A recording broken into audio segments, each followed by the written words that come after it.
महज निराकार धरती से प्रकट हुए हैं। इसलिए अखंड दीप यहाँ जो जल रहा है प्राचीन समय से, एक ही दीपक में 3 बातियां लगातार जल रही है, ब्रह्मा विष्णु महेश की। इस पहाड़ी के ऊपर 7 किलोमीटर का परिक्रमा मार्ग है, वो भी ओम आकृति में है। जो पर्वत पर प्रभु के दर्शन के लिए बैठे हैं, ये पर्वत स्वयं शिवलिंग की आकृति में है। चारों तरफ नर्मदा मैया जलहरी बनकर बह रही है। पूरे 12 ज्योतिर्लिंगों में शयन आरती होती है, लेकिन बाबा का विश्राम ओंकारेश्वर ज्योतिर्लिंग में है, तो उनके शयन के लिए रात्रि 10 बजे झूला पन्ना चौपड़ पासे बिछाए जाते हैं। बाबा यहाँ विश्राम करके 3 बजे रात उठकर महाकालेश्वर जाएंगे, वहाँ स्नान करेंगे। इसलिए वहाँ का भस्म आरती प्रसिद्ध है, यहाँ का शयन आरती प्रसिद्ध है। शिव पुराण में भी कथा आती है, महिलाएं 16 सोमवार व्रत करती है, उसमें भी कथा आती है। क्या कथा आती है? प्रतिदिन भोलेनाथ आते हैं, माँ के साथ विश्राम करके सुबह ब्रह्म मुहूर्त उठकर चले जाते हैं। एक दिन जब भोले बाबा माँ के साथ पधारते हैं, तो माँ पुजारी से पूछती, पुजारी हमें विश्राम के लिए जा रहे हैं, ये चौपड़ पासे में किनकी जीत होगी?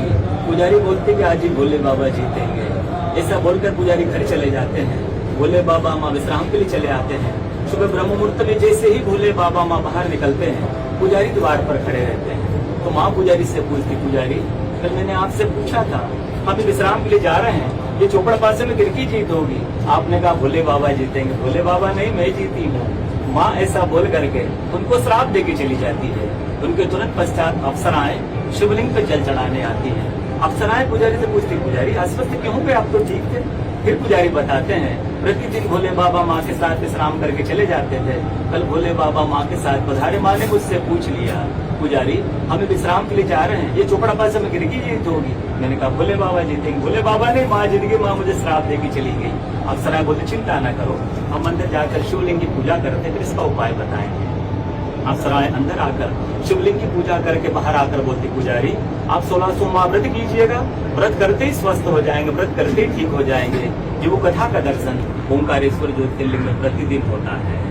पूरे 12 ज्योतिर्लिंग में ओंकारेश्वर ही ऐसा ज्योतिर्लिंग है जिसके दर्शन के पश्चात कोई महानदी का दर्शन होता है, जिसके तट को छूकर कोई महानदी बह रही है। आप काशी जाएंगे, गंगा जी दूर है। अब उज्जैन जाएंगे, क्षिप्रा जी दूर है। आप सोमनाथ जाएंगे, समुद्र है।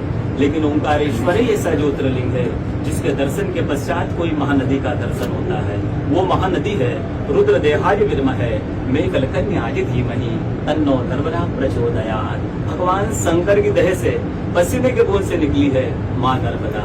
भारतवर्ष में जितनी नदियां हैं सब उत्तर दक्षिण दक्षिण उत्तर की ओर बहती है, लेकिन माँ नर्मदा उदय से अस्त की ओर बहती है, पूरब से पश्चिम की ओर बहती है। सब नदियों में नर्मदा ही नदी ऐसी नदी है जिसका जितना कंकर है सब शंकर है। नर्मदा पुराण में ये भी कहा गया है कि नर्मदा जल के स्पर्श होने जो शिवलिंग निकलते हैं उनको डायरेक्ट पूजा कीजिए, उनको प्रतिष्ठा की आवश्यकता नहीं है। नर्मदा जल स्पर्श होने से वो स्वयं प्रतिष्ठित हो जाते हैं।